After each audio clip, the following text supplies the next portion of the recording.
Thank you, Mr. President. I ask unanimous consent to set aside the pending amendment and call up my amendment number 285. Is there objection? I object. On behalf of a number of members on this side, I object. Objection is heard. So, Mr. President, it's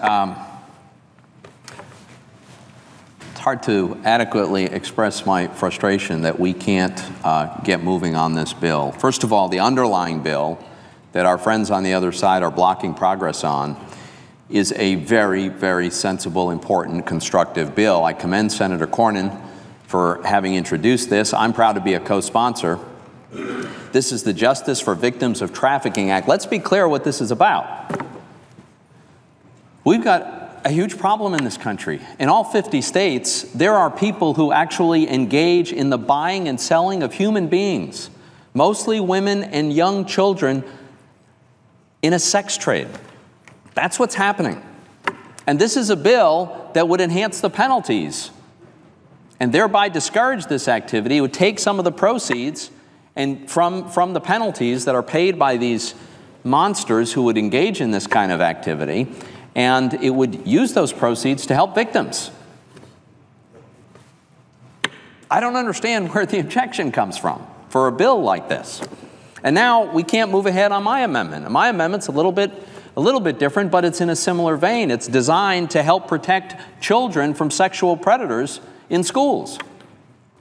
And you just heard the objection.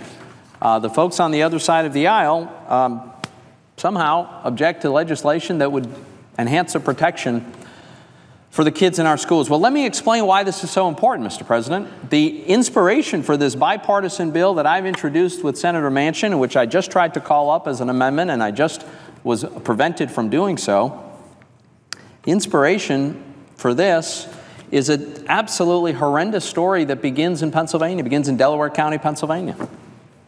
There was a school teacher who for years was molesting boys in his care. He raped one of the boys. Prosecutors discovered what was going on, but they never had enough evidence to actually press charges. The school knew what was going on, so they decided, why don't we make this monster someone else's problem? And that's exactly what they did. They wrote a letter of recommendation so that this animal could go across the state line, which he did, get hired by a school in West Virginia, which he did, become a teacher, eventually rise to be principal, and along the way, continue molesting. We don't know how many kids, but we do know in the end, he raped and killed a 12-year-old boy, because that's what these people do. And there is a practice that happens, as hard as this is to talk about, as unbelievable as this is in practice, it is a reality that some schools would like these people to become someone else's problem, and they actually give them a letter of recommendation so that they can go somewhere, and they do indeed become someone else's problem. That's what I'm trying to stop here. That's what we're trying to stop.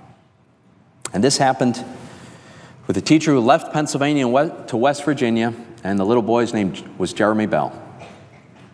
And so Senator Manchin from West Virginia and I have teamed up on a bill that would make this practice of knowingly and willfully aiding a known pedophile from getting a job somewhere else, we would make that illegal. You wouldn't think you'd have to do that because you wouldn't think anybody with a conscience could do it, but it happens. We know it happens. We've heard the stories time and again. By the way, Mr. President, this is not such an isolated event as we would like to think it is. Last year alone, 459 teachers across America, not only teachers but also other school employees across America, were arrested for sexual misconduct with the kids they're supposed to be taking care of and looking after. Now, we all know the vast majority of school teachers it never would occur to them, would never cross their mind, they'd never do such a thing. But there's a number of pedophiles, monsters that prey on kids, and they know where the kids are. So they try to find their way into these schools so that they can prey on the victims. 459 were arrested last year. Those are the ones we knew enough about to build a case that prosecutors felt they could prosecute. And so they made an arrest. How many more are happening? But we don't know enough of the specifics. We don't have a strong enough case to actually make an arrest. So far this year, Mr. President, We're not off to a much better start. We're 69 days into the new school year, and already 82 people have been arrested across America. So this isn't some isolated, one-time problem. This is a genuine problem that we need to do something to solve. So Senator Manchin and I have come together with a bill that addresses this.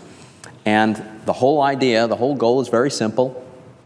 Let's make sure that schools are not hiring these predators, and we're protecting our kids from them. So it does that with two mechanisms, two simple provisions that achieve this. One is it requires background checks that will actually get the job done and screen out those who have a previous conviction.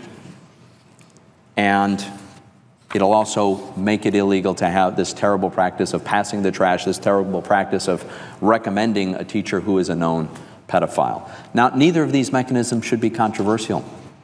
This almost identical legislation passed the House unanimously. I mean, the House is not exactly known for not having any partisan divides, right? And yet it passed unanimously. We've got members of this body who were members of the House in the last Congress, voted for it then, are now co-sponsors of this legislation. And amazingly to me, we're having this discussion. I'm being blocked from offering this amendment. The language in my amendment is almost identical to the language that we had in the Child Care Development Block Grant, which this body voted for, and all but one member voted in favor of that bill, which would provide exactly this kind of criminal background check on employees for daycares. So this institution, this body, has voted to ensure the protection of really young kids, as it should have. I fully supported that. Why would we block providing a comparable protection to kids who are just a little bit older? How can it be that we want to make sure pedophiles don't get into our daycare centers, but it's okay for them to be in elementary and middle school and high schools? This makes no sense at all. And it's necessary because while every state has some kind of background check system, there are huge loopholes, there are huge gaps, there's huge inconsistencies that are allowing people to get through. So our legislation would require these background checks on anybody who's hired by school, any adult who would come in unsupervised contact with kids. That's teachers, contractors, that's the school bus driver, the sports coach, anybody, so that we'd be protecting our kids from pedophiles who actively seek the opportunity to prey on these kids. One of the things that we do to make sure that the background check would be thorough is we require that the school districts would check both the state and federal databases. Let me give us a little story about why this is so important.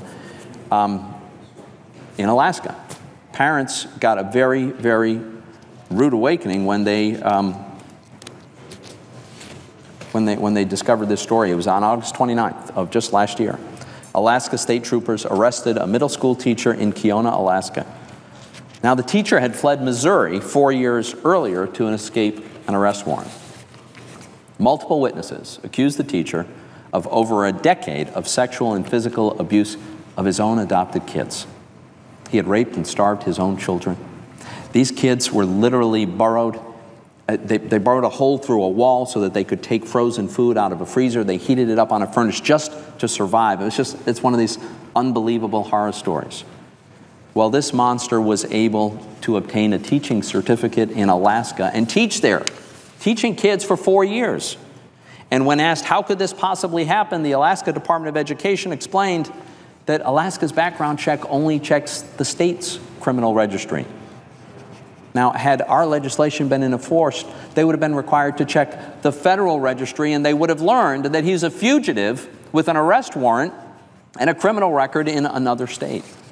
That's the kind of ability we have to prevent these people from going across state and committing these kinds of crime. The other provision that I mentioned earlier is a provision that would make it illegal for someone to knowingly recommend a pedophile to be hired at another school. Again, you'd like to think that something like that wouldn't even be necessary, but it is. And another story that reveals this recently: a Las Vegas, Nevada kindergarten teacher was arrested for kidnapping a 16-year-old girl and infecting her with sexually transmitted disease. Now, that same teacher had molested 6 children, all 4th and 5th graders, several years before when that teacher was working in the Los Angeles school district. Now, the Los Angeles School District knew all about these allegations. In 2009, in fact, the school district recommended settling a lawsuit that they were facing because the teacher had molested the children. The Nevada school district, to which the pedophile went, had specifically asked if there were any criminal concerns regarding the teacher, and the Los Angeles school district not only hid the truth that they knew about this guy's predations, but they actually provided 3 references so that he could get hired in Las Vegas. So for people who say, well, you know, the state can solve this problem themselves, I would ask you, what was that 16-year-old girl supposed to do? What could Nevada have done about the Los Angeles school district's behavior? So, Mr. President, I'm not going away on this. This is something that we need to do. You know, I've got 3 young kids, and when any one of us parents anywhere in America puts our children on the school bus in the morning, we have every right to expect that they are going to a place where they will be safe as they can possibly be. And we know that there's more we can be doing here to make them safer. It's unconscionable that we don't act on that. So I'll be back, Mr. President, because we're going to have a vote on this one way or another, and I'm very disappointed we couldn't have it this morning, and I yield the floor.